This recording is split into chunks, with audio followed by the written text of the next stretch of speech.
জগতের রব, তারপর বলছে এতটুক পরিচয় যদি তোর জন্য যথেষ্ট না হয় তাহলে শোন কোন রবের নাম নিলাম। তা আল্লাহর 99 সিফত তার সামনে, আল্লাহ সমগ্র সিফতকে তুলে ধরাছেন যে আল্লাহ শুধু আল্লাহ না, রব শুধু রব না, রব তো লা ইলাহা ইল্লাহু আর রহমানুর রহিমুল মালিকুল কুদ্দুসুস সালামুল মুমিনুল মুহাইমিনুল আজিজুল জব্বারুল মুতাকাব্বিরুল খালিকুল বারিউল মুসাব্বিরুল গফফারুল কাহারুল ওয়াহাবুর রাসাকুল ফাত্তাহুল আলিমুল কাবিজুল বাসিতুল খাফিদুর রাফিউল মুইজ্জুল মুযিল্লুস সামিউল বাসিরুল হাকামুল আদলুল লতীফুল খবীরুল হালিমুল আযীমুল গফুরুল শাকুরুল আলিকুল কবীরুল হাফিজুল মুকিতুল হাসিবুল জলিলুল করিমুল রকিবুল মুজিবুল ওয়াসি আল হাকিমুল ওয়াদুদুল মজিদুল বাঈসুশ শহীদুল হকুল ওয়াকিলুল কবিয়ুল মতিনুল ওয়ালিয়ুল হামিদুল মুসি আল মুগদি আল মুঈদ আল মুহয়ি আল মুমীত الحي القيوم الواجد الماجد الواحد الأحد الصمد القادر المقتدر المقدم المؤخر الأول والآخر الظاهر والباطن الوالي المتوالي البر التواب المنتقم العفو الرؤوف مالك الملك ذا الجلال والإكرام المقسط والجامع والغني والمغني المانع الضار النافع النور الهادي البديع والباقي الوارث والرشيد الصبور فهو ربي وربك إني هو তোরা আমার রব। ফেরাউন বলছে আমাকে মানো না বলে প্রশ্নই ওঠে না, বলে আনো কড়াই ঢালো তেল চালো, আগুন টকবক করতেছিল, দুধের শিশু ছিল কোলে, মেয়ে শিশু ঢেলা দিছে তেলের ভিতরে, হাড্ডি আলাদা মাংস আলাদা, রু করে উঠতেছিল আর চিৎকার দিতেছিল উম্মি উম্মি লা তাখাফি, মা ভয় পাইস না, ওয়ালা তাহজানি আমার বিচ্ছেদে দুঃখিত হইস না, ওয়া ইন্নাকি আলাল হক তুই হকের উপরে আসিস, সানাজমাউ ফিল জান্নাতি ইনশাআল্লাহ, একটু পরেই মা জান্নাতে মিলন হবে। মিলন। ঢাকা মাহফিল, সুস্থ সমাজ গড়ার বিপ্লবী চেতনায়। কোরআনের ওই আয়াতের আলোকে ওমা খালাকতুল জিন্না ওয়াল ইনসা ইল্লা লিয়াবুদুন, আল্লাহ মানুষকে বুঝাইতে চাইতেছে যে আমি তোমাকে বন্দেগীর জন্যই তৈরি করছি। কিন্তু আমি প্রশ্ন তুলা দিলাম যে 2 ঘন্টা তো বন্দেগী বুঝে আসে, ইবাদত বুঝে আসে, 5 ওয়াক্ত পড়তে 2 ঘন্টা লাগে, 22 ঘন্টাও যদি আমি ইবাদতে কাটাই তাহলে আমি বিবি বাল বাচ্চা দেখবো কখন, বিয়ে শাদী করব কখন, ঘর বাড়ি করবো কখন? যে প্রশ্নগুলো আমি তুললাম আপনাদের সামনে, এটা করব তো এটা করব কখন? এই জন্য আল্লাহ আমাদেরকে আদাবে জিন্দেগি দিছেন, আদাবে জিন্দেগি, জীবনের কিছু আদব দিছেন। এগুলাকে যদি পূর্ণ করা হয় তাহলে থাকবে অফিসে কিন্তু হবে বন্দেগি, থাকবে খেতে হবে কিন্তু বন্দেগি, থাকবে খামারে হবে কিন্তু বন্দেগি, থাকবে আদালতে হবে কিন্তু বন্দেগি, থাকবে হাট বাজারে হবে কিন্তু বন্দেগি, থাকবে ঘর বাড়িতে হবে কিন্তু বন্দেগি, এমনও কি থাকবে ঘুমাইয়া হবে বন্দেগি। চলেন একটা উদাহরণ দেখাই, চিরাচরিত শুনে আসতেছি, ফজরের নামাজ যে যা বাজমাত পড়লো আর এশার নামাজ যে বাজমাত পড়লো আর ফজরের নামাজ বাজমাত পড়লো, সারা দুনিয়া মনে হয় এই কথা বলতে বাধ্য যে সারা রাত্রই বন্দেগি। কি বুঝাইতে মনে হয় পারি না, সারা রাত্র কি ইবাদত করলো সে, ঠিক না?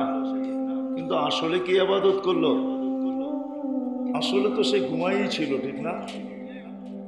আবার দেখা যাবে এমনও ঘুম, আমাদের ভিতরে এরকম লোকও থাকতে পারে যিনি ঘুমাইলে আর ঘরের কেউ ঘুমাইতে পারে না, মনে হয় বোঝেন নাই, নাকের ডাক এত উচ্চ যে বাস দরজা বন্ধ করে ঘুমাইতে হয়, নাহলে পাশের ঘরের সবকিছু সবাই ছুটা চলে আসে যে এরকম ডাক তো কিসের ডাক, ঠিক না?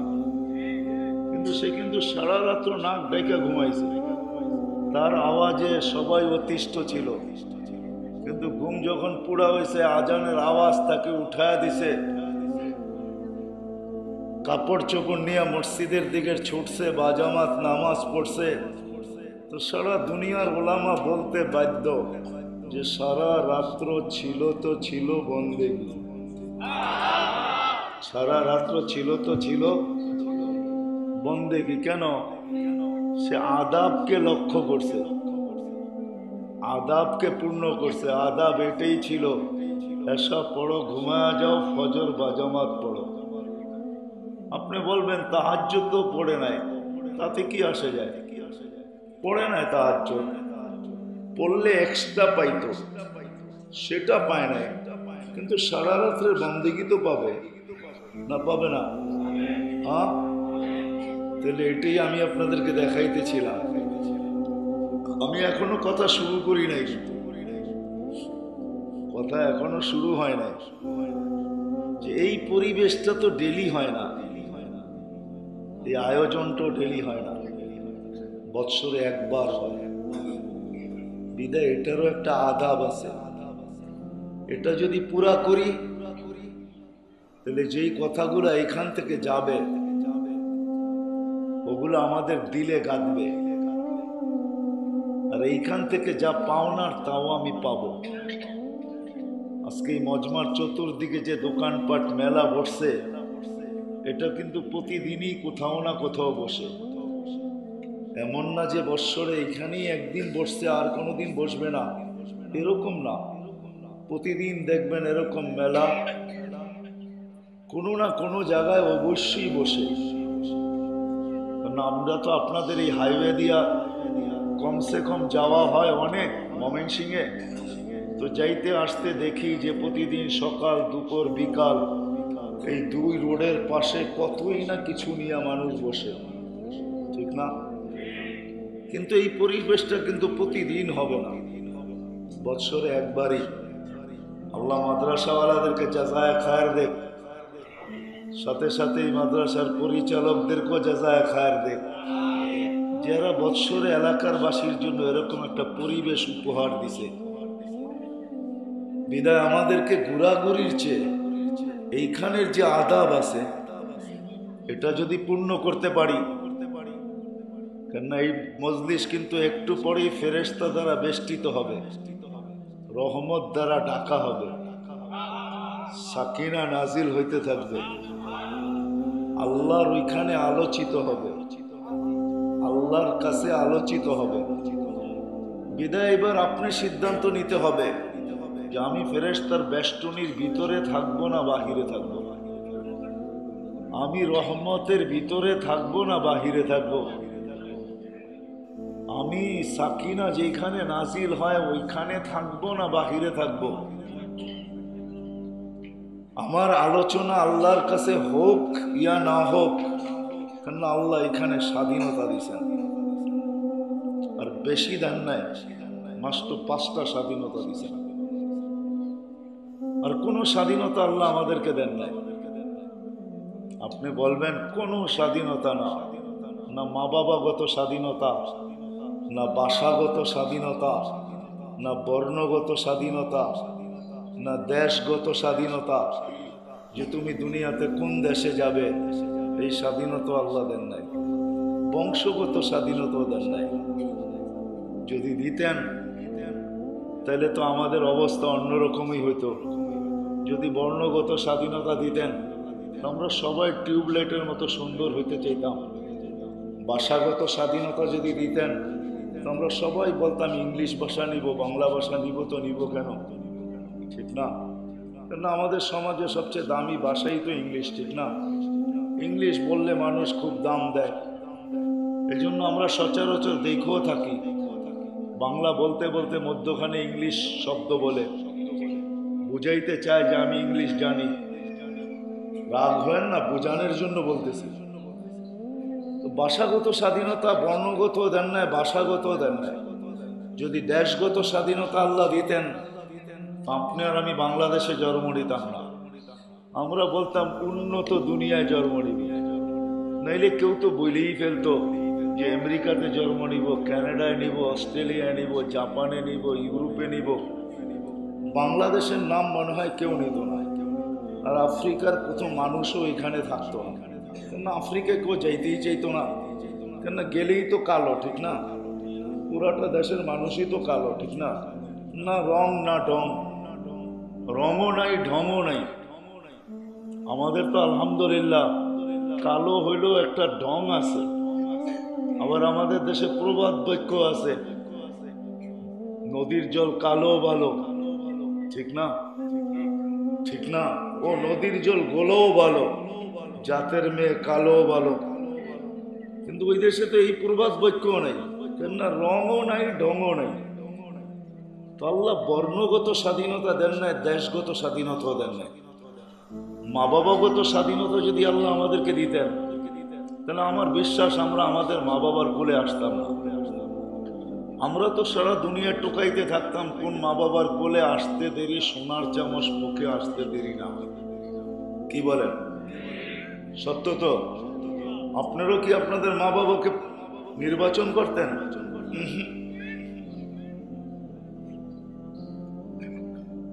আল্লাহ মা বাবাগত স্বাধীনতা দেন নাই। বংশগত স্বাধীনতা যদি দিতেন, তাহলে আমরা তালাশ করতাম এমন বংশে জন্ম নিতে হবে যার নাম নিলে কোথাও টিকিট দেখাইতে হয় না, ঠিক না? এরকম বংশ তালাশ করে নিতাম। আল্লাহ কোনো স্বাধীনতা দেন না, শুধু 5টা দিয়েছেন। একটা হলো শিক্ষাগত স্বাধীনতা। দুনিয়া আসার পরে তুমি যেই কোনো শিক্ষায় শিক্ষিত হইতে পারো, আল্লাহ বাধা সৃষ্টি করবেন না, অথচ ইচ্ছা করলে পারেন। ওইদিকে নিয়ে যাব একটু পরে।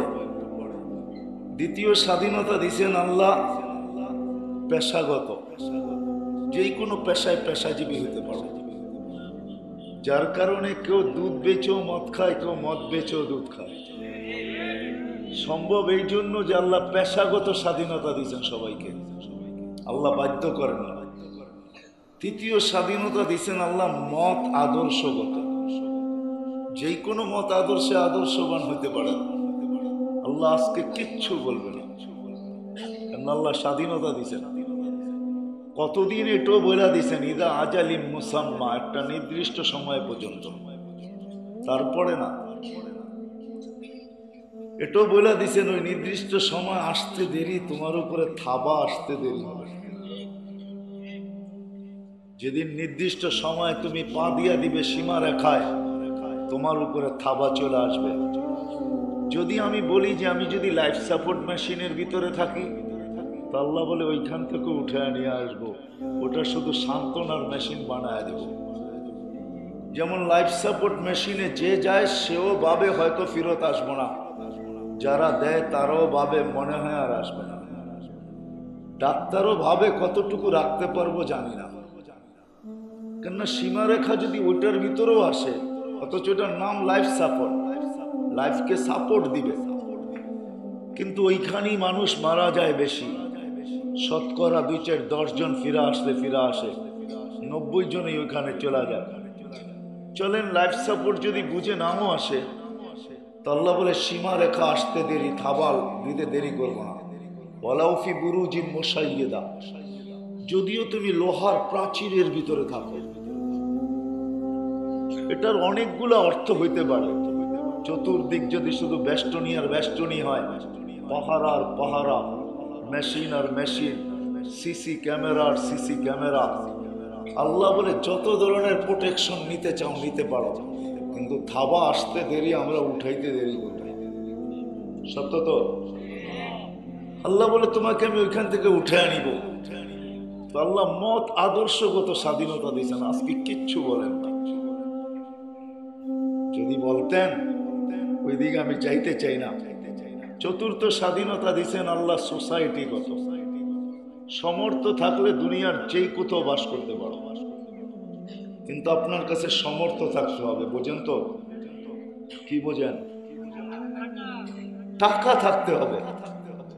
টাকা যদি থাকে দুনিয়ার যে কোনো সোসাইটিতে আপনি বাস করতে পারেন। আপনাকে টাকা থাকতে হবে, উন্নত থেকে উন্নত সোসাইটিতে আপনি বাস করতে পারেন, কোনো বাধা নেই। পঞ্চম স্বাধীনতা দিছেন আল্লাহ, এই ছোট্ট জীবনটা যতদিন, মালাকুল মউত যতক্ষণ পর্যন্ত বুকে হাত না রাখবে, যতক্ষণ পর্যন্ত আমি মৃত্যুর কোলে ঢেলা না পড়ব, ততক্ষণ পর্যন্ত আমি, যদি একটা উদাহরণ দিই হয়তো ভালো বুঝে আসবে। আমাদের স্কুলগুলো তো বৎসরে একটা খেলার পর্ব হয়, হাই স্কুলও হয়, প্রাইমারিতেও হয়। ওই খেলার পর্বগুলোর ভিতরে একটা পর্ব থাকে যেমন খুশি তেমন সাজো। জানি না আপনাদের ছিল কিনা, কিন্তু আমরা যখন পড়তাম তখন ছিল যে যেমন খুশি তেমন সাজো। আল্লাহ বলে এই ছোট্ট জীবনটায় তুমি যেমন খুশি তেমন সাজতে পারো, তোমাকে আমি কিচ্ছু বলবো না। কিন্তু আল্লাহ আমাদেরকে বাধ্য করতে পারেন কি পারেন না, এটার জন্য আল্লাহ আমাদের চতুর্দিকে নিদর্শন রেখা দিয়েছেন আর আমাদের দৃষ্টিকে আকর্ষণ করছেন। তো আল্লাহ বলতেছে উনদুর ইলাস সামাই ওয়া ইরতিফাইহা, আকাশ দেখার উচ্চতা দেখ। ওয়া ইলাশ শামসি ওয়া শুআইহা, সূর্য দেখো আর কিরণ দেখো।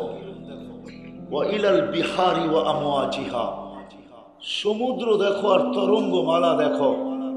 ওয়া ইলাল জিবালি ওয়া ইস্তিকরারিহা, পাহাড় দেখো আর দৃঢ়তা দেখো।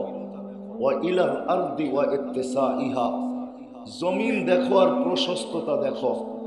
কুল্লু যালিকা ইউকাররিরু জালালি ওয়া জামালি, প্রত্যেকটাই কিন্তু আমি যে বাধ্য করছি এই কথার নিদর্শনকে বহন করে।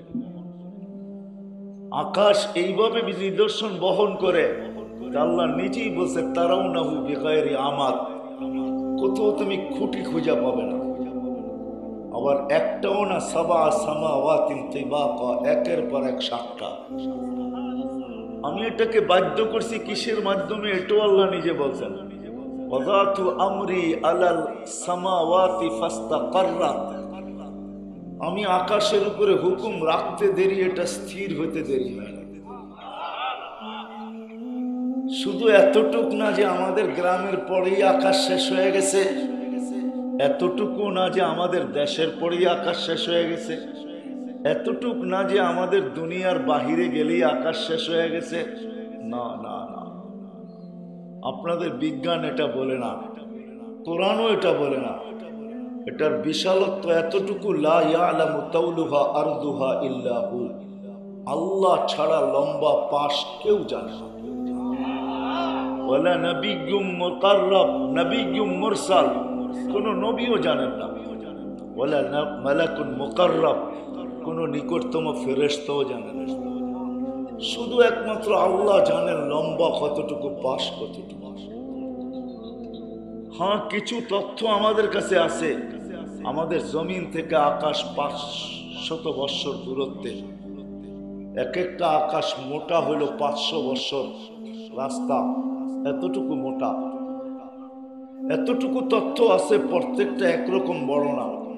আল উলা আমামা সানি কাহালকাতিন ফিল ফালাহ, প্রথমটা দ্বিতীয়টার সামনে একটা ফুটবলের মতো ছোট। বিশাল গ্রাউন্ডের ভিতরে ফুটবলটা গ্রাউন্ডের সামনে যতটুকু ছোট, অতটুকু প্রথম আকাশটা দ্বিতীয়টার সামনে এরকম ছোট। দ্বিতীয়টা তৃতীয়, তৃতীয়টা চতুর্থ, চতুর্থটা পঞ্চম, পঞ্চমটা ষষ্ঠ, ষষ্ঠটা সপ্তম, প্রত্যেকটা দ্বিতীয়টার সামনে এরকম ফুটবলের মতো ছোট গ্রাউন্ডের তুলনায়। আল্লাহ বলে বাধ্য করছি, ইচ্ছা করলে আমাদেরকেও বাধ্য করতে পারতেন না, পারতেন না? হ্যাঁ, বাধ্য করতে পারতেন না, পারতেন না? না পারেন না? হ্যাঁ, অথচ আল্লাহ আমাদেরকে এক ফোঁটা পানির থেকে তো আল্লাহই তৈরি করছেন, ঠিক না? যদি আমি ভাবি, আজকে হয়তো আমি আমার পজিশন নিয়ে ভাবতেছি, আমরা সবাই কিন্তু নিজের পজিশন নিয়ে ভাবি, বর্তমান পজিশন নিয়ে ভাবি। রাগ হয় না, আমি বুঝানোর জন্য বলতেছি। আমরা যে যতটুকু পজিশন রাখি, বর্তমান পজিশন নিয়ে ভাবি। আমি চলেন এটা বুঝানোর একটা কাহিনী শোনাই কিতাব থেকে। ইসলাম জগতে বিরাট বড় এক বাদশাহ ছিলেন, ইয়াজিদ বিন মুহাল্লাব। মালিক ইবনে দিনার রহমতুল্লাহ আলাইহির জামানায় ছিলেন, বড় প্রতাপশালী বাদশাহ ছিলেন। উনি একদিন বাহির হইতেছিলেন বাড়ির থেকে, আর বাদশারা যেইভাবে বাহির হয় ওইভাবেই বাহির হইতেছিলেন। আমাদের প্রধানমন্ত্রী তো স্বাভাবিক মানুষের মতো বাহির হয় না, যেরকম দুনিয়ার সিস্টেম ওই সিস্টেমই ওনাকে চলতে হয়।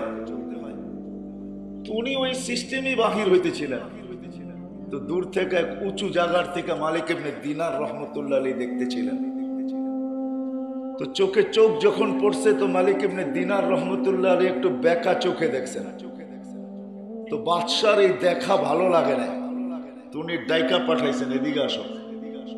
তো যখন আসছেন তো ইয়াজিদ বিন মুহাল্লাব বলতেছিল, তুমি আমার রাজত্বে থাকো, তুমি আমাকে চিনো না? তো আল্লাহওয়ালারা তো আল্লাহওয়ালাই হয়, ঠিক না? হ্যাঁ। আর মালিক ইবনে দিনারের জীবনী যে জানে সে না চিনে মালিক ইবনে দিনারকে, ঠিক না? আমরা তো চিনিও না, কেননা আল্লাহওয়ালারা আল্লাহওয়ালাই হয়। ওনারা হইলেন পরিচয়হীন বাদশাহ, ওনাদের কোনো পরিচয় থাকে না। অথবা আপনি বলতে পারেন ইউনিফর্মহীন বাদশাহ, কোনো ইউনিফর্ম নেই, অথবা আইডি কার্ড নাই। আছে না, কখনো ছদ্মবেশেও লোক থাকে, প্রশাসনিক লোক থাকে, সময় মতো আইডিটা বাহির করে দেখায় দেয়, ঠিক না? চিনেন? কিন্তু আল্লাহওয়ালারা এই ধরনের হয় না, না ওনাদের কাছে কোনো আইডি থাকে, না ওনাদের কাছে কোনো ইউনিফর্ম থাকে। চলেন এইটা বুঝানোর আগে আরেকটা বুঝাই, দেখি কথা বুঝে আসে কিনা আমি যেখানে নিয়ে যেতে চাইতেছি। ভিক্ষুক রাস্তা দিয়ে যাইতেছিল। জমিদারি প্রথা আমাদের দেশেও ছিল, এখনো আপনাদের বাওয়ালের জমিদারি নিয়ে কেস এখনো বাংলাদেশের হাইকোর্ট সুপ্রিম কোর্টে আছে না? নাই। বাওয়াল তো বেশি দূরে না, আপনাদের শ্রীপুরের কাছাকাছি তো, ঠিক না? গাজীপুরের অন্তর্ভুক্তই তো। আরে মনে হয় চিনেনই না আপনারা, বুঝি চিনেন? বাংলাদেশের জমিদারি প্রথা ছিল। তো জমিদারের পুত্রবধূ আসতেছে আর ভিক্ষুক যাইতেছে। তো যখন ক্রসিং হইতেছিল দুইজনের, বর্ষাকাল ছিল। আমাদের বর্তমান প্রজন্ম যারা আমরা আছি, আমরা ওই খরম দেখি নাই। এখন না একশে এক জুতার দামও বলে 10 লাখ টাকা।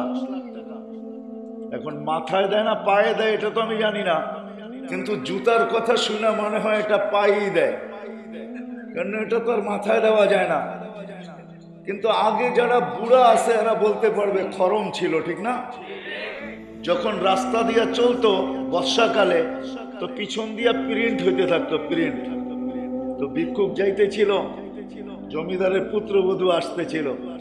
ক্রসিং এর সময় বর্ষার কাদার কারণে ভিক্ষুকের কাদা জমিদারের পুত্রবধূর গায়ে লেগে গেছে। এখন এটা সয় তো সয় কি করে? এক তো ভিক্ষুকের কাদা, আবার জমিদারের পুত্রবধূর গায়ে, এটা তো সহনীয় ব্যাপার না, ঠিক না? সে চিল্লায় স্বামীকে ডেকে নিয়ে আসছে। স্বামী ছিল টাকরা যুবক, সে যখন দেখছে তার স্ত্রীর গায়ে জমিদার ভিক্ষুকের কাদা, তো সেও তো সওয়ার কোনো কথা না, ঠিক না? সয় তো সয় কি করে, ঠিক না? জমিদার, আগে তো জমিদাররাই এলাকার রাজা ছিলেন, প্রজারা তাদেরকেই কর দিতে হইতো। কাছারি ঘর ছিল, বৎসরে একবার দিয়ে আসতে হইতো। তো সে সইতে পারে না, যৌবনী শক্তি দ্বারা বৃদ্ধের গালে থাপ্পড় বসায় দিয়েছে। বৃদ্ধ কিচ্ছু বলেন নাই, শুধু উপরের দিকে তাকায় ঠোঁট দুইটা নাড়ছেন, কি জানি বলছেন।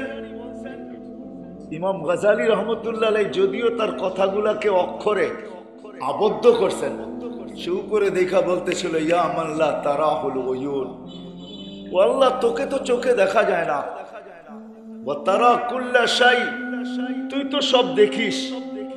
হাত্তা দাবিমান নামলাতিস সাওদা আলা সাখরাতিস সাম্মা ফি লাইলাতিদ দুলমা, 7 তবক জমিনের নিচে গুটগুটে অন্ধকার, কালো রঙের পাথরে কালো রঙের পিপিলিকা, তাও তো দেখিস। ফালা তারা মা বি, আমার সাথে কি ঘটতেছে তুই কি দেখিস না? যদিও শব্দ তার এখানে ছিল অ্যাটাক, কিন্তু আরশে ছিল। শব্দ যদিও তার মুখে ছিল অ্যাটাক, কিন্তু আরশে ছিল। সে বলতে দেরি, যুবক মরতে দেরি হয় না। প্রথমে ছিল কাদা, এখন হলো জান। চলে আসছে জমিদার, পুত্র প্রতিশোধ নিবে। তো বৃদ্ধ একদিক দিয়া মুস্কি হাসতেছে, আরেক দিক দিয়া বলতেছে প্রেমের খেলা এমনই হয়। তো জমিদার জিজ্ঞাসা করতেছে কিসের প্রেমের খেলা রে? তো বলছে ওর প্রেমিকার গায়ে আমার পায়ের কাদা লাগছে, ও সইতে পারে নাই। আমার মতো জীর্ণ শীর্ণ বৃদ্ধ ভিক্ষুকের গালে যৌবনী শক্তি দ্বারা থাপ্পড় বসায়া দিছে, আমাকেও একজন ভালোবাসে। আমাকে যে ভালোবাসে সেও সইতে পারে না, ও তো থাপ্পড় বসায়া দিছে, উনি তো জানি নিয়ে নিছেন। এই জন্য আল্লাহ ওয়ালাদের না আইডি থাকে না ইউনিফর্ম থাকে। আল্লাহ ওয়ালা তো আল্লাহ ওয়ালাই হয়। তো মালিক ইবনে দিনার যখন দেখছে তো বাদশাহ ডাকছে, এদিকে চিনিস না আমাকে? তো জবাব দিতেছে, তোমার চেয়ে আমি তোমাকে ভালো চিনি। তো বাদশাহ বলে, এটা কি করে হয়? আমি তুমি আমার চেয়ে তুমি তোমাকে ভালো চিনো মানি? তো মালিক ইবনে দিনার জবাব দিতেছেন, আমা কানা আউয়ালুকা নুতফা, আমি চলে গেছি ওইখান থেকে বাহির হয়ে গেছি। আমাদের বর্তমান একটা পজিশন আছে, প্রত্যেকে এখানে যারা আমরা উপস্থিত আছি, নারী পুরুষ নির্বিশেষে আমাদের বর্তমান একটা অবস্থান আছে, বর্তমান একটা পজিশন আছে, যেটা নিয়েই আমরা সারাদিন ভাবি, যেটা নিয়েই আমরা চলি, যেটা নিয়েই আমরা বাপ দেখাই। একটা নিকৃষ্ট পানির ফোঁটা ছিলি না, ফামান জাআলাকা দামা, তোকে রক্তে রূপান্তরিত করলো তো করলো কে? আসেন, দুনিয়া টেকনোলজিতে উন্নতি হয়েছে আমি মানি, কিন্তু আজ পর্যন্ত মনে হয় এরকম কোনো মেশিন আসে নাই যে পানির ফোঁটাকে রক্ত বানায় দেখায় দিবে। আপনি ভাববেন, বলবেন দুনিয়া আবিষ্কার করছে বটে, মিনারেল পানি আসে, কিন্তু এটা পানির থেকেই মিনারেল হয়। আপনি বলবেন হাইড্রোজেন আর অক্সিজেন বানাইলে পানি হয়, আপনার বিদ্যা আমি মেনে নিব, কিন্তু হাইড্রোজেন আর অক্সিজেন মিলানো পানি আপনি খায়া দেখেন, 1 মাস পরে কোনো হাসপাতাল আপনাকে আর গ্রহণ করবে না, বলবে তোমাকে আর টিকার কোনো অধিকার নাই, তুমি আর টিকবে না। যদিও বিজ্ঞান বলে হাইড্রোজেন আর অক্সিজেন মিলাইলে পানি হয়, ওই পানি ভিন্ন পানি। ওমিনাস সামাই মা আনজালনা ওয়া আনজালনা মিনাস সামাই মাআন তুহুরা লিনুহইয়া বিহি বালদাতান মাইতা। পানি জমিনের নিচের থেকে আর আকাশের উপর থেকে যে পানি আল্লাহ বর্ষণ করেন, ওটা ভিন্ন পানি। হাইড্রোজেন আর অক্সিজেনের পানি ভিন্ন পানি। কি বলেন আপনাদের শিক্ষা কি বলে? হাইড্রোজেন অক্সিজেন মিলায়া খাইলে হবে না, বাঁচবে না কেন? আপনাদের বিজ্ঞান তো বলে দুটা মিলাইলে পানি হয়ে যাবে, তরল হবে, পানির মতো হবে, কিন্তু ওই পানি হবে না যে আল্লাহ পাবে। এই জন্য কোনো মেশিন আবিষ্কার হয় না। আল্লাহ বলে, আমা কুনতা মা আম্মাহিনা, তুই কি নিকৃষ্ট পানির ফোঁটা ছিলি না? ফামান জাআলাকা দামা, তোকে রক্ত বানাইলো তো বানাইলো কে? ওমান জাআলাকা মুদগা, তোকে রক্তপিণ্ড করলো তো করলো কে? ওমান জাআলাকা ইযামা, তোর কঙ্কালটা তৈরি করলো তো করলো কে? ওমান কাসা আলাইহি লাহমা, এর উপরে গোশতের আবরণ নিখুঁতভাবে চড়াইলো তো চড়াইলো কে? বল বল, কে চড়াইলো? আজকে তুই বিমুখ হলি তো হলি কি করা? আমি তো চড়াইয়া দিছি, কে চড়াইছে? আল্লাহ। তারপরে প্রশ্ন করে, আমা কুনতা সাগীরা ফামান কাব্বারা, তুই কি ছোট ছিলি না? মার পেটের থেকে আসছি যখন কতটুকু ছিলাম, তুই কি ছোট ছিলি না? ফামান কাব্বারা, তোকে বড় করলো তো করলো কে? আমা কুনতা দাঈফা, তুই কি দুর্বল ছিলি না? মার পেটের থেকে যখন আসছিলি তো তোর মতো দুর্বল কেউ ছিল না। সবার হাতে বাচ্চাকে দেওয়া হয় না, নানা যতই ভালোবাসুক না কেন, দাদা যতই আদর করুক না কেন, যদি দাদা বয়স্ক হয় আর হাত দুটা যদি কাঁপতে থাকে, তো কেউ কোনোদিন জন্ম নেওয়া নাতিকে কোনোদিন তার হাতে উঠাইয়া দেয় না, বলবে তোমার হাত কাঁপে, বাচ্চা বড় ছোট, সতর্কতার সাথে উঠাইতে হয়, তুমি উঠাইতে পারবে না, তুমি দূরের থেকে দেখো, নাইলে তুমি বসো, তোমার কোলে আমরা রেখা দিব, কিন্তু তুমি হাত দিয়া উঠাও না, কারণ এটা পড়া যাবে, ছোট্ট তো। আল্লাহ বলে, তুমি আজকে তোমার পজিশন নিয়ে তুমি ভাবো, তুমি তো একদিন এতটুকু ছোটও ছিলা না? ছিলাম না? কি বলেন? আপনারা রাজধানীর কাছে থাকেন বিদায় এমন তো না যে আমরা কমপ্লিট হয়ে চলে আসি। কি বলেন? হ্যাঁ, নইলে শ্রীপুরের মানুষ হিসাবে নামের শুরুতেই শ্রী, ঠিক না? যে সমস্ত শ্রী নিয়েই আমরা চলে আসি, ঠিক না? কি বলেন? আল্লাহ বলে, তুমি কি ছোট ছিলা না? তোমাকে কে বড় করলো? আমা কুনতা জাহিলা, তুমি কি অজ্ঞ ছিলা না? ফামান আল্লামাক, তোকে শিক্ষা দিল তো দিল করে। আমি আমাকেও বলতেছি, সবাইকে বলতেছি, আমি আজকের পজিশন নিয়ে ভাবি আমি এটা সেটা অমুক সমুক তমুক, কিন্তু আমি ওই দিনের পজিশন নিয়ে ভাবি না যেদিন আমি এক ফোঁটা পানি দিলাম। ওই দিনের পজিশন নিয়ে ভাবি না যেই দিন আমি বড় ছোট ছিলাম। ওই দিনের পজিশন নিয়ে ভাবি না যেই দিন আমি বড় দুর্বল ছিলাম। ওই দিনের পজিশন নিয়ে ভাবি না যেই দিন আমি বড় অজ্ঞ ছিলাম। আল্লাহ বলে শুধু এইখানেই শেষ না, ওই দিনের পজিশন নিয়ে ভাবি না যেটার ব্যাপারে আল্লাহ নিজেই বলতেছেন কুলতা মিসকিনা, তোর মতো অসহায় নিঃস্বয় কেউ ছিল। যদি আল্লাহকে জিজ্ঞেস করি কিরম অসহায় কিরম নিঃস্বয় ছিলাম, তো আল্লাহ বলে ফালা আলাকা সিন্নুম তাক্তা, দাঁত তোর ছিল না তুই কাটবি। ওয়ালা আলাকা লিসানুন তান্তিক, জিহ্বা ছিল কিন্তু বাকশক্তি ছিল না। ওয়ালা আলাকা উদুনুন তাসমা, কান ছিল কিন্তু শ্রবণ শক্তির কার্যকারিতা ছিল না।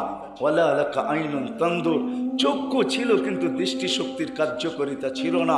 ওয়ালা আলাকা আকলুন তুমাইয়িস, মগজ ছিল কিন্তু ভালো মন্দ বুঝার মতো ক্ষমতা তখনও ওটার ভিতরে দেওয়া হয় নাই। ওয়ালা আলাকা কলবুন তাতাফাক্কার, দিল ছিল ছোট্ট একটা চিন্তা কি জিনিস তুমি জানতে না। ওয়ালা আলাকা ইয়াদুন তাফতিশ, হাত ছিল কর্ম তো দূরের কথা ধরার ক্ষমতাও ছিল না। ওয়ালা আলাকা রিজলুন তামশি, পাও ছিল কিন্তু চলার ক্ষমতা ছিল না। ছিল তো ছিল তাতাহাররাক, তুমি একটু নড়াচড়া করতে পারতে, এতটুকুই তোমার ভিতরে ক্ষমতা ছিল। আল্লাহ বলে আমি কিন্তু তোমাকে এই পজিশন পর্যন্ত নিয়ে আসছি। আজকে যে পজিশন নিয়ে তুমি হাটে যাও, বাজারে যাও, খেতে যাও, খামারে যাও, অফিসে যাও, আদালতে যাও, মেলে যাও, ফ্যাক্টরিতে যাও, হাট রোডে যাও, ঘাটে যাও, ঘরে যাও, বাড়িতে যাও, সর্বত্র তুমি যে অবস্থান নিয়ে পজিশন নিয়ে আজকে ছুটাছুটি করো, আর সারাদিন ওই পজিশনকে ভাবো, আর ওই পজিশনের বিকাশ ঘটাও, আর ওর উপরেই তোমার ভিজিটিং কার্ড তৈরি হয় যে আজকে আমার পজিশন এটা। বলে আল্লাহ বলে তোমার পজিশন তো এরকম ছিল, তোমার পজিশন তো এরকম ছিল যে তুমি বড় নিশ্চয় ছিলা। এই পজিশন পর্যন্ত আমি নিয়ে আসছি। কিভাবে নিয়ে আসছি এটাও দেখো। আম্বা তুলা কায়ের কাইনে রাকি কাইনে ফি সাদরি উম্মিক, তুমি আসতে দেরি, তোমার মার সিনায় দুটা আমি দুধের ঝর্ণা জারি করতে দেরি করি নাই। লাবানান খালিসা, পিওর দুধ, হারলান ফি শীতা, শীতের ছোঁয়া লাগতে দেরি, আমি গরম করতে দেরি করি নাই। এমন না যে পয়সাওয়ালাদেরকে বলছি তোরা প্রযুক্তির হিটার কিনা নিয়ে আস, বলে তাও না। আবার গরিবদেরকে বলছি ওরা পাবে তো পাবে কোথায়, আমি ওদেরটা গরম করে দেই। আমি বলছি না, বন্দার সাথে আমার সম্পর্ক, চাই সে রাজার ঘরে আসুক, চাই সে ভিখারির ঘরে আসুক, ঠান্ডার ছোঁয়া লাগতে দেরি, আমি কুদরত দিয়ে গরম করতে দেরি করব না। শীতের ছোঁয়া লাগতে দেরি, আমি গরমের ছোঁয়া লাগতে দেরি, আমি ঠান্ডা করতে দেরি করব না। শীতের ছোঁয়া লাগতে দেরি, আমি গরম করতে দেরি করব না। এইভাবে তোর মুখের ভিতরে আমি ঢালছি। শুধু এতটুকুই না, তোর সাথে এক বন্ধন লাগায়া দিছি। হানানা, তোর ভালোবাসা আমি সবার দিলের ভিতরে পয়দা করছি, সৃষ্টি করছি, চাল বুনছি, তুফান চালায়া দিছি। নাইলে কোনো মা সন্তানকে কোনোদিন পেটে নিতে পারতেন না যদি ভালোবাসার একটা বন্ধন না থাকতো। প্রথম সন্তান যখন মার পেটে আসে তো মা জানে, কোরআনও বলে ওয়াহনুন আলা ওয়াহনিন, হায় হায় কষ্টের স্তূপ মা লাগায় দেয়, পাহাড় বানায় দেয়। ওয়াহনুন আলা ওয়াহনিন, একটার পরে একটা কষ্টের স্তূপ হইতে হইতে পাহাড় হয়ে যায়।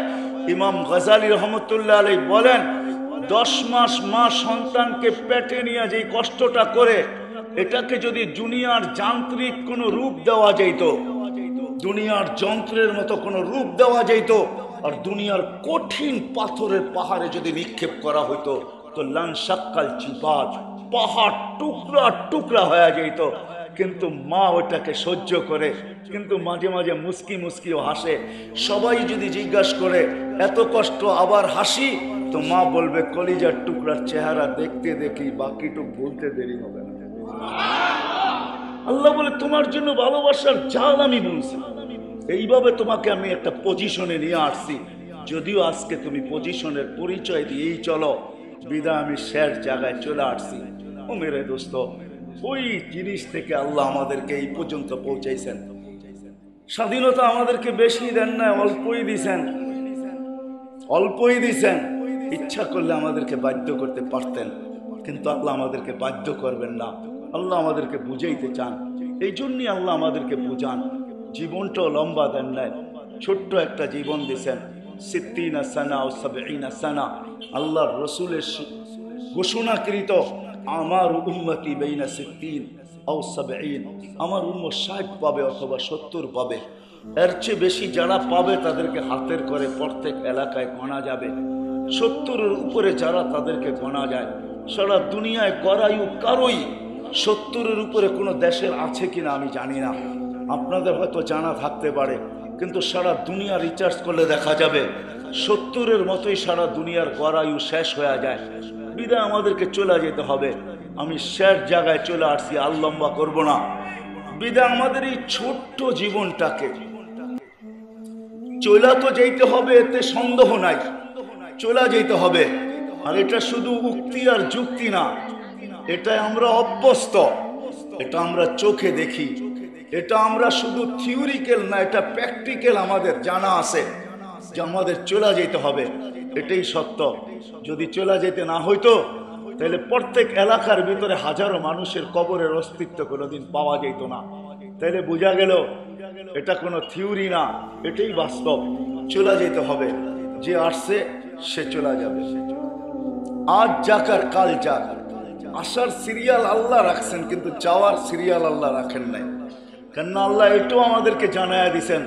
ফেরেশতারা যখন প্রশ্ন করছিলেন, আল্লাহুম্মা লাম ইয়াইশ ফিদ দুনিয়া, কোনো একটা বিষয়ে ফেরেশতারা যখন উক্তি করছেন যে আল্লাহ এত কেন বানাইছেন, কেন এত বানাইছেন, দুনিয়ায় জায়গা নিবে না, আল্লাহ বলছে জাআলতু লাহুমুল মাউতা, জায়গার অভাব হবে না, আসবে আর যাবে, জায়গার অভাব হবে না। আসলে এটাই সত্য, এটাই সত্য, আসে আর যাবে, জায়গার অভাব হবে না। যদিও ফেরেশতাদের আগেও একটা প্রশ্ন ছিল, তাহলে পাঠায়া লাভ তো লাভ কি? তা আল্লাহ আবার বলছিলেন তোমার চিন্তা করতে হবে না। ফেরেশতাদের উক্তি ছিল লাম ইয়াইশ ফিদ দুনিয়া, যদি চলেই যাবে তাহলে তো দুনিয়ায় মজা পাবে না। তা আল্লাহ জবাবে বলছিলেন জাআলতু লাহুমুল আমালা, প্রত্যেক ব্যক্তিকে আমি আশা দিয়া ভরা দিছি, দিল আশা দিয়া ভরা, আশার উপরে বাঁধবে বাসা, তোমাদের চিন্তা করতে হবে না। বাস্তবিক সত্য এটাই। ভেন্টিলেটারও যারা আছে, যদি হুঁশ থাকে জিজ্ঞাসা করেন তো বলবে অনেক আশা এখনো বুকে আছে।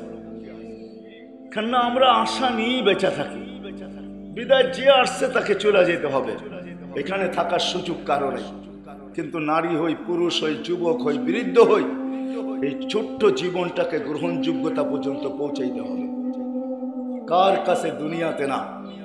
দুনিয়ায় তো গ্রহণযোগ্যতার অনেক রাস্তা আছে, হাজারো রাস্তা, অগণিত রাস্তা। দুনিয়াওয়ালাদের কাছে ছোট্ট জীবনটাকে গ্রহণযোগ্যতা পর্যন্ত পৌঁছানোর জন্য অনেক হাজারো রাস্তা রয়ে গেছে। কিন্তু ওই মালিক যিনি আমাকে নিয়ে আসছেন, আপনাকে নিয়ে আসছেন, আবার জিনার কাছে আমাদেরকে চিরদিনের জন্য চলে যেতে হবে। যেইখানের জীবনের শুরু আছে, শেষ নাই। যদি একটা উপমা দিলে যদি বুঝে আসে, ইমাম গজালির মতো দার্শনিক বুঝাইতে চাইছেন, লাউ মুলিয়াতিদ দুনিয়া বিহাব্বাতি খারদাল, সমগ্র জগৎটা যদি সরিষার দানা দিয়া ভরা দাও, সুম্মা ইউআইয়িন আলাইহি তায়ের, একটা পাখি যদি নির্ধারণ করো, ইয়াতি সানা বাদা সানা, সে 1 বৎসর অন্তর অন্তর আসবে। তার ঠোঁটে যদি তোমাদের টেকনোলজি ফিট হয় যে একটা করে সরিষার দানা উঠাবে, তো সায়াতি আলা তাইর জামান, পাখির উপরে একটা দিন আসবে, তান্তাহি হাউলাইল হাব্বাত, এই সরিষার দানাগুলা নিঃশেষ হবে, কিন্তু আখিরাতের জীবন কোনোদিন শেষ হবে না।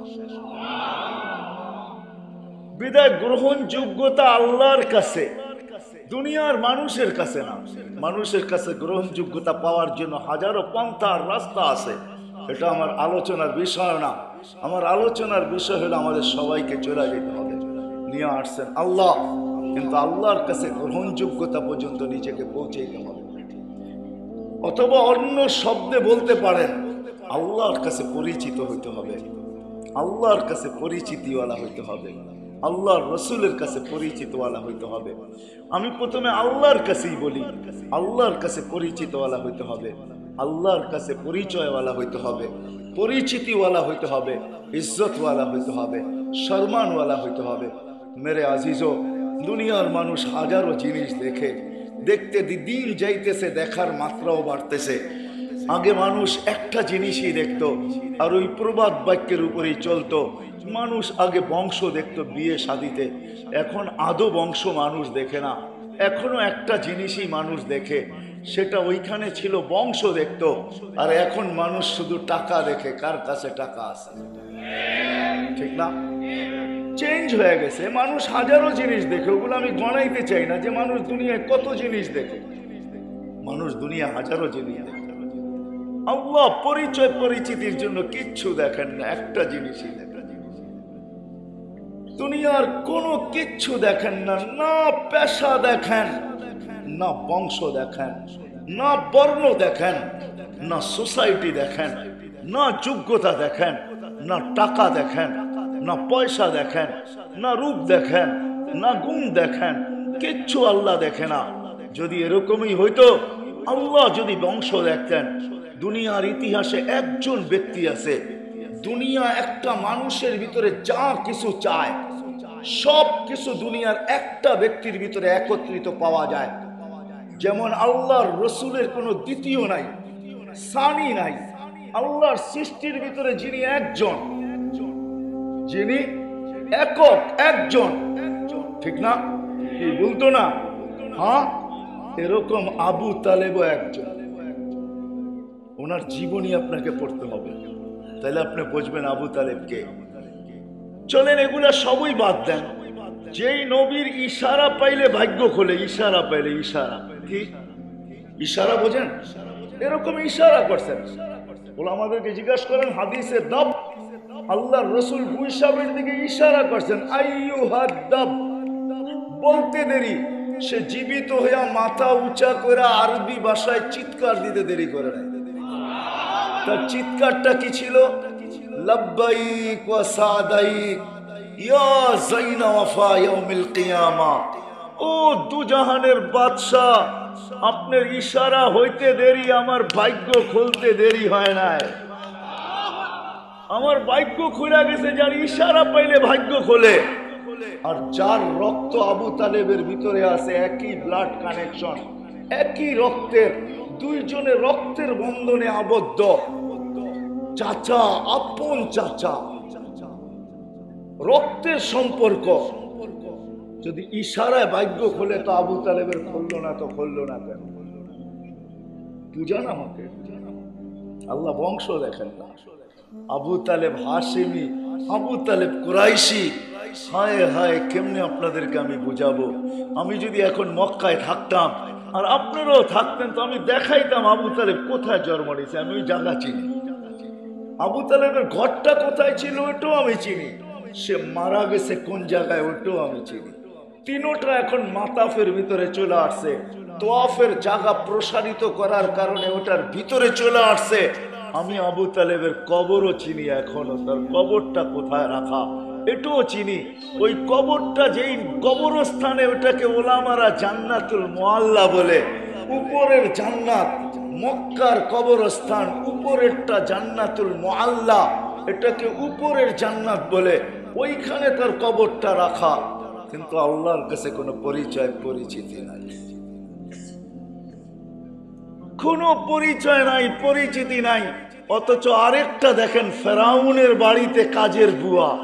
ফেরাউনের বাড়ি, কার বাড়ি? সে বড় আল্লাহওয়ালা ছিল, ঠিক না? সাইকুল হাদিস ছিল, ঠিক না? মুহাদ্দিস মুফাসসির ছিল, ঠিক না? বড় কিছু গৌস কুতুব ছিল, ঠিক না? আরো কিছু বড় হবে। কি ছিল?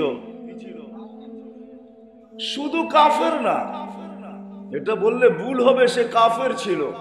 সে তো দাবি করছে আনা রব্বুকুমুল আলা, আমি শুধু তোমাদের খোদা না, খোদারও বাবা, গড ফাদার। আমি তোমাদের খোদার বাবা, গড ফাদার। আমি গডেরও বাবা, তোমাদের খোদারও বাবা, তার ঘরের কাজের বুয়া। আমি অ্যাড্রেস আপনাদেরকে দিতে পারি। ওলামারা বলবে আমার কাছে কিতাবই এলেম নাই, কিন্তু চোখের এলেম আছে। অ্যাড্রেস আপনাদেরকে দিতে পারি, এখনো যায় দেখা আসতে পারেন। ওই কবর থেকে এখনো সুগ্রাণ বাহির হয়, এখনো।